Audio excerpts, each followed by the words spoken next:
So, it's been a minute since I've done any kind of videos, or at least released any kind of videos on my veteran Sherman experience.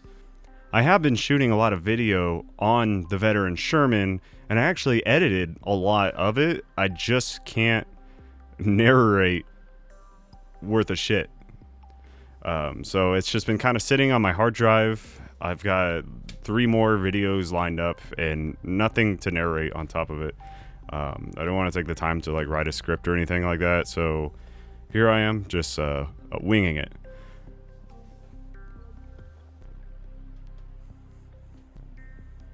So I was pleased to see that my first video actually got a lot of positive reactions. People that appreciate my input on what it's like the first time riding, and also some input on riding gear and stuff like that I should be wearing.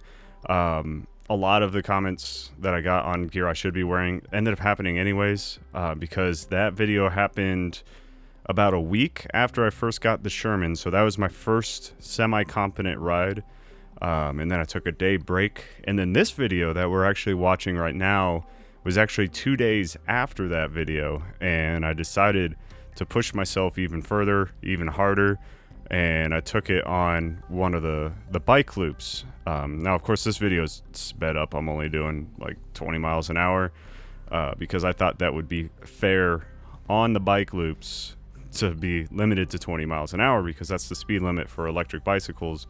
But there was a few cyclists that actually like went flying past me, and they weren't even on electric bicycles. So 20, I still think 20 is fair on a bike path, but I didn't really need to be going much faster than that, and I was just enjoying the ride itself.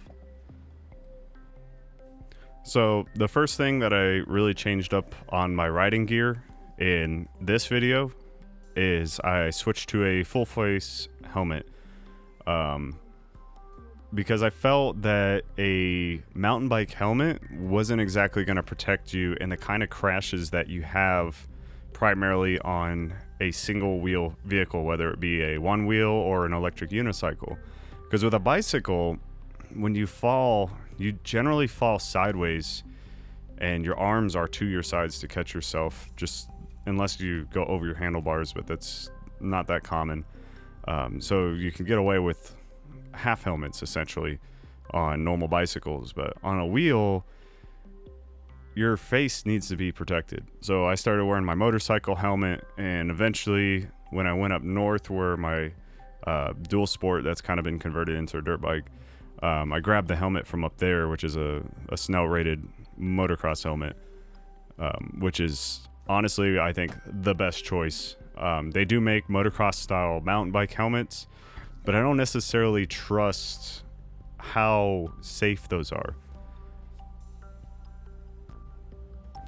One of the major differences between Snell and DOT is that the chin guard, the thing in front of your chin, whether it be a motorcycle helmet or a motocross helmet, has to meet the same rating or a specific rating along with the rest of the helmet, which is why I like Snell ratings, especially on electric unicycles, especially when you start getting up into the higher speeds.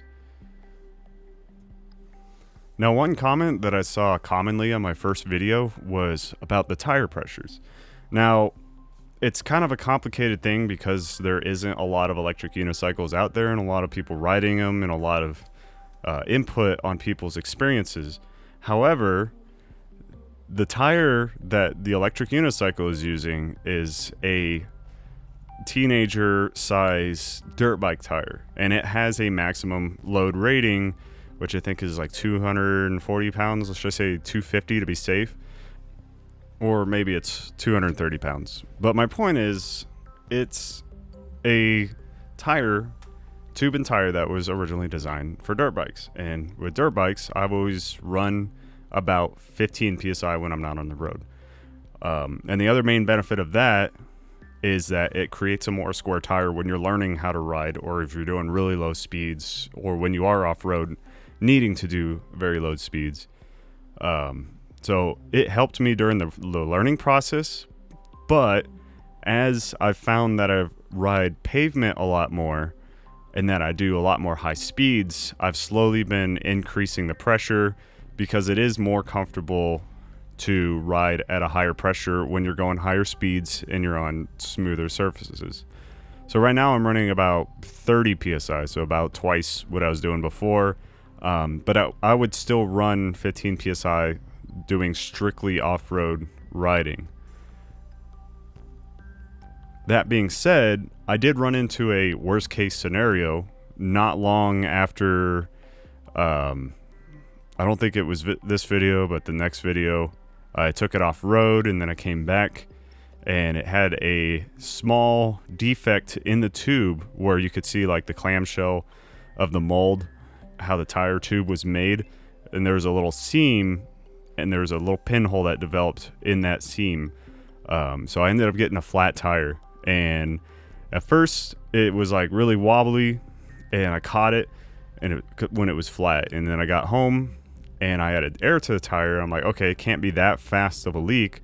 So I took it to work the next day, and riding home, it was back at like 0 psi. I was riding on the rim essentially, but the surprising thing is even though I was at 0 psi going in straight lines, it was entirely unnoticeable that it was a flat tire. It wasn't until I started taking turns that it got really sketchy, and I ended up crashing pretty bad at the very last turn going up into my driveway, because I was getting faster and faster and I was taking turns harder because it was fun. And then I just totally spaced it, totally forgot that I had a flat tire at that very last turn because I saw my house and I loved taking that hard right turn. And I took that hard right turn and the tire folded out from under me, and I got my arms out. I was going to catch myself, but the wheel got upright sideways underneath my chest, and my chest landed so hard on it, it just knocked all the wind out of me. And I honestly thought I broke a rib. I just I laid there in the driveway for a good minute, just catching my breath and pressing on my ribs to make sure I didn't break anything.